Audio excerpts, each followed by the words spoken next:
Assalamualaikum warahmatullahi wabarakatuh. Yang terhormat Pak Andria selaku dosen pembimbing desain manajemen jaringan dan teman-teman yang berbahagia. Perkenalkan, nama saya Vicky Lukman Pradana dengan nomor NIM 24051020001 dari Program Studi Sistem Informasi.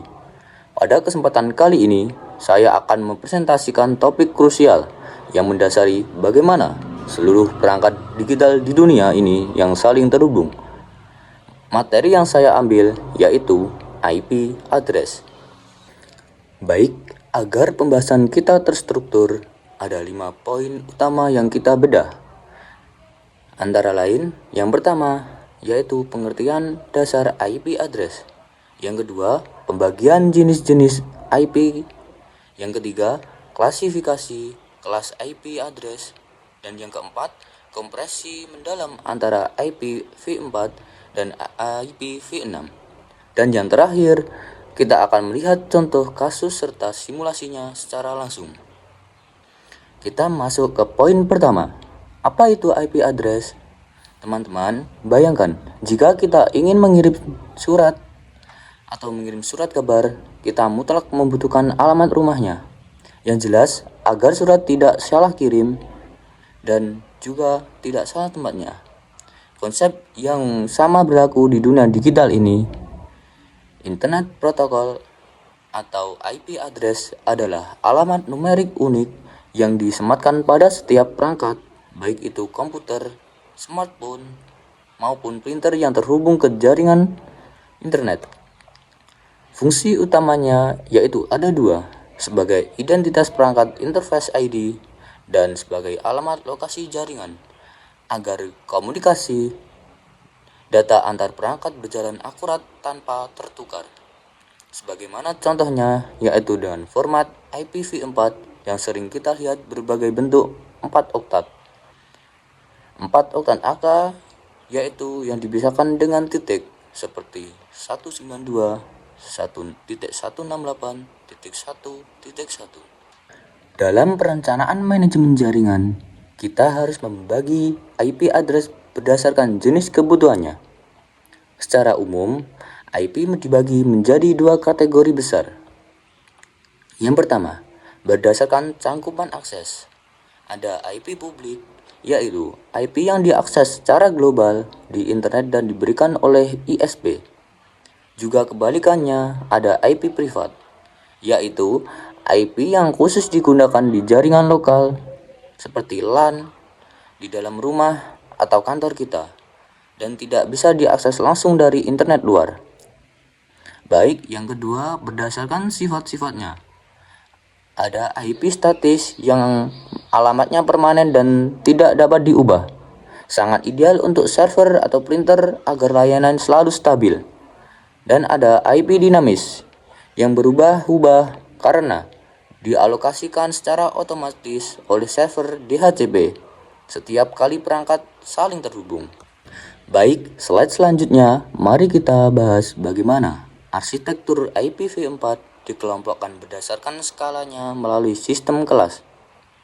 Yang pertama yaitu kelas A, 1 sampai 126.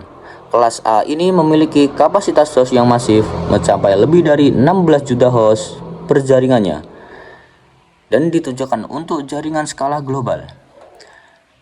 Yang kedua, kelas B, 128 sampai 191 yang digunakan untuk skala menengah dengan kapasitas hingga 65.536 host.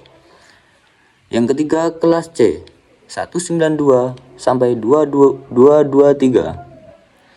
Kelas C ini yang paling sering kita kelola di jaringan lokal karena jaringan banyak tetapi kapasitas host per networknya efisien, yaitu maksimal 254 hostnya. Yang keempat, kelas D, 224 sampai 239, khusus dialokasikan untuk keperluan multitasking. Yang terakhir yaitu kelas E, 240 sampai 255, dicadangkan untuk riset dan eksperimen laboratorium. Baik, slide yang berikutnya. Karena keterbatasan jumlah alamat pada IPv4, dunia teknologi beralih ke IPv6. Pada IPv6 sudah tidak ada lagi istilah broadcast. Semua diganti oleh multicast yang lebih hemat bandwidth. Tapi tipe pengalamannya didesain jauh lebih efisien dan dibagi menjadi 3 tipe utama, yaitu 1. UniChef, yaitu komunikasi one to one atau satu ke satu. Di dalam adalah global unicast untuk internet, link lokal untuk lokal, dan loopback. Yang kedua yaitu multicast, komunikasi one to many atau satu ke kelompok perangkat yang lain. Yang ketiga yaitu Anacache, komunikasi one to nearest, satu ke perangkat terdekat secara topologi jaringan. Baik, mari kita kompresikan secara kompresif mengapa IPv6 jauh superior dibanding IPv4. Yang pertama pada kapasitasnya. IPv4 hanya 32 bit, sedangkan IPv6 melonjak drastis ke 128 bit. Artinya, jumlah alamat IPv6 hampir tidak terbatas. Yang kedua, ukuran headernya. IPv4 hanya 20 oktet, sedangkan IPv6 melonjak ke 40 oktet. Artinya, jumlah alamat IPv6 hampir juga tidak terbatas. Yang ketiga, konfigurasi. Jika IPv6 membutuhkan konfigurasi manual atau DHCP, lalu IPv6 mendukung konfigurasi otomatis secara mandiri. Baik, yang berikutnya routing atau mobilitas. Struktur routing IPv6 jauh lebih efisien dan mobilitas perangkat tetap terjaga tanpa memutuskan koneksi. Baik, yang berikutnya yaitu keamanan. IPv6 dari awal sudah dirancang untuk mendukung IPsec secara bawaan, tidak seperti IPv4 yang bersifat opsional. Selanjutnya, saya mengambil studi khusus jaringan lokal perkantoran 2 lantai. Sebuah perkantoran 2 lantai dengan 6 perangkat membutuhkan jaringan lokal, lalu membutuhkan IP yang digunakan untuk menghubungkan semua perangkat secara efisien. Setiap perangkat diberi IP address dalam subnet yang sama. Router dikonfigurasi sebagai gateway untuk menghubungkan jaringan lokal ke internet melalui IP publik. Baik, saya akan mesimulasikan jaringan lokal perkantoran 2 lantai. Yang pertama, saya mengambil PC 6123456 dengan cara mengeklik ini,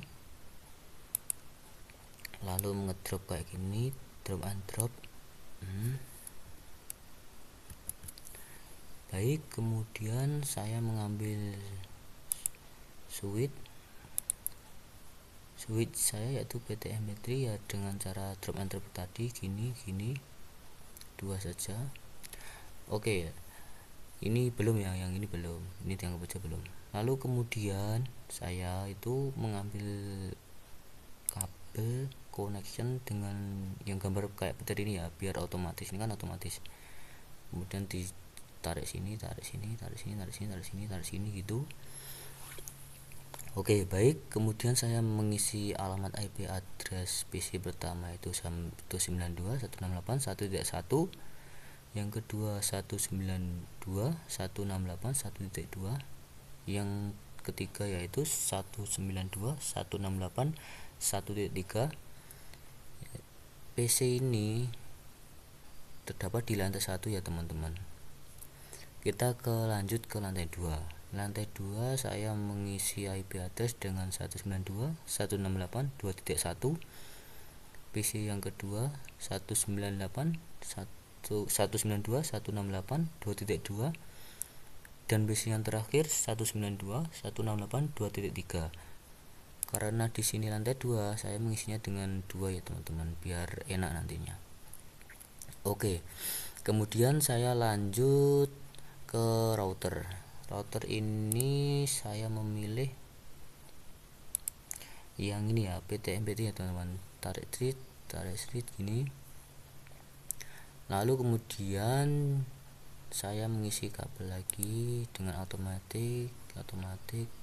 Ini kan kabel nanti otomatis ya teman-teman, langsung pindah ke kabel ini.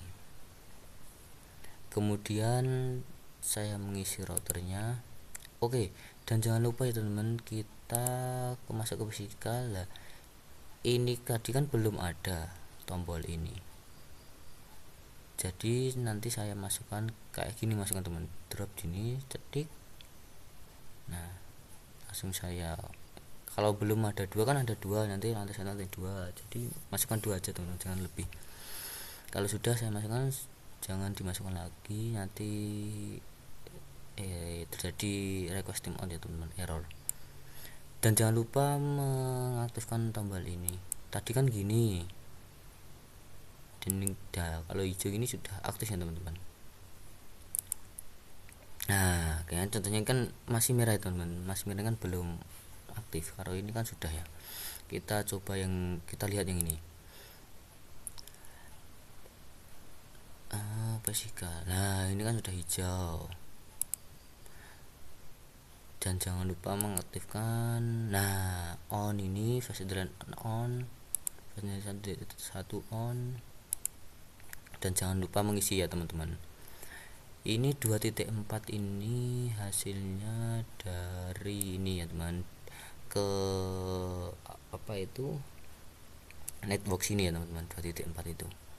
Jadi kita isikan, berarti network sini berarti 1.4 yang ini, 1.4 ya teman-teman. Tadi network berapa ya, saya lupa. First internet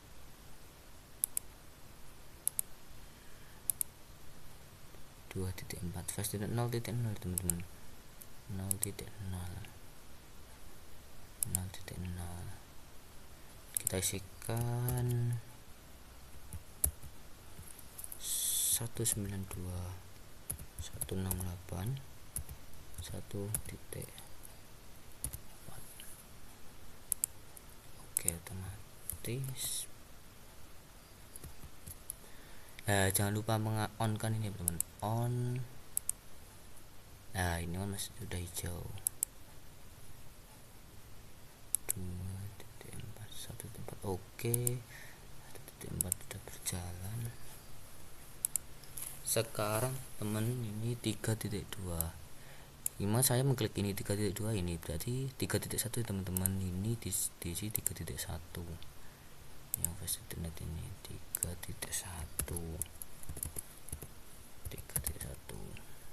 subnetnya otomatis, lalu jangan lupa di on kan. Baik, sudah on ya teman-teman. Lah, ini pokoknya paling terpenting ya teman-teman. Jadi kalau semuanya sudah hijau, kita kan sudah bisa mengeping sini doang, sini sama sini sudah bisa kan. Kita lihat PC0 sama PC1, PC0 sama PC1 masih pilot teman-teman. Kita coba lagi, successful ya teman-teman. Tadi kan percobaan perkenalan kayak gitu, PC2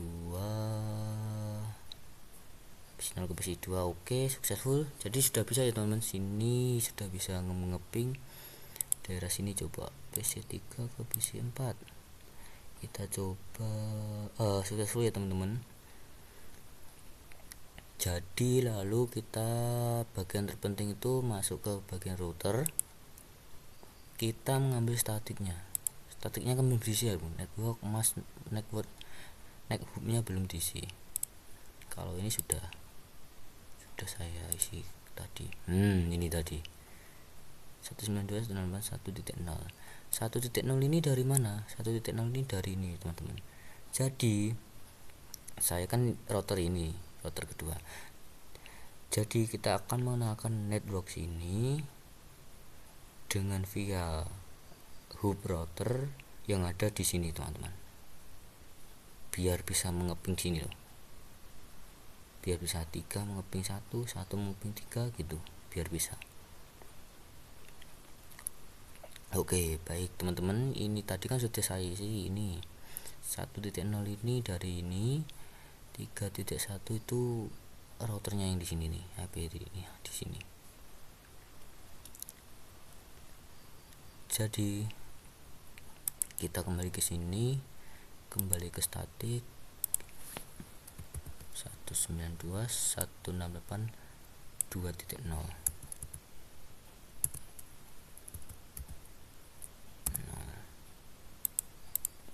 255.255.255.0 networknya. Bentar ya teman-teman, tadi masih lupa. 1.0 benar, 3.1 ini berarti 3.2 yang teman-teman, ini 3.2.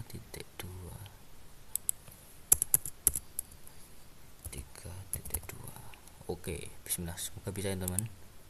Ini kan sudah bisa. Kalau gini sudah bisa.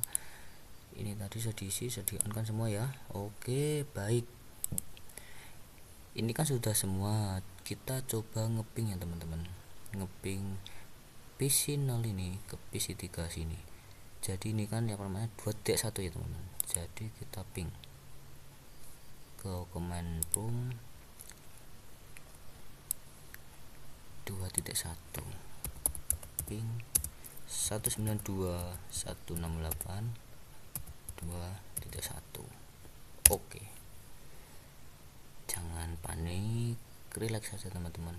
Kalau request timeout kayak gini, kayak gini. Jadi kayak gini itu teman-teman, kayak gini itu perkenalan kan belum diperkenalkan. Jadi jangan rapuh kayak. Kita coba lagi, ngeping lagi, ping 192.168.2.1. Oke, lah langsung bisa kan teman-teman. Jadi jangan panik dan jangan apa-apa. Kita sudah bisa ngeping sini-sini, kita coba yang lain. Langsung kirim surat kabar aja, gimana teman-teman? Gak apa-apa, biar cepat daripada ping-ping itu. Nah, successful. Kita coba yang lain. Tetap coba. Kalau file jangan apa itu gugup teman. Coba terus lah, successful. Coba PC 2, PC 5 yang jauh violet ya teman. Coba lagi, kita perkenalan teman. Kalau kayak gitu tahap perkenalan. Successful. Coba kebalikannya ya, PC 4 ke PC 0. Nah, successful. PC 5 PC 1 ya teman-teman. Nah, successful. Oke, baik teman-teman, ini semua sudah selesai. Ini adalah jaringan lokal perkantoran 2 lantai ya teman-teman. Implementasi dan tahap saya sudah cukup di sini. Kurang lebih mohon maaf. Terima kasih. Jadi, kesimpulan IP address merupakan identik unik yang digunakan oleh perangkat dalam jaringan komputer untuk melakukan komunikasi dan pertukaran data. IP address dibedakan menjadi IPv4 dan IPv6, serta dapat berupa IP publik maupun privat, statis maupun dinamis.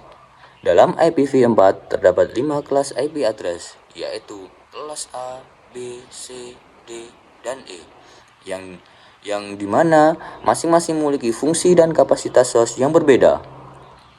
Pemahaman mengenai IP address sangat penting dalam desain manajemen jaringan karena berkaitan dengan pengalamatan perangkat, pengaturan subnet, efisiensi jaringan, dan keamanan komunikasi. Melalui simulasi menggunakan Cisco Packet Tracer dapat memahami bagaimana proses konfigurasi IP address dilakukan dengan cermat dan dinamis. Sekian presentasi dari saya, kurang lebihnya mohon maaf. Wassalamualaikum warahmatullahi wabarakatuh.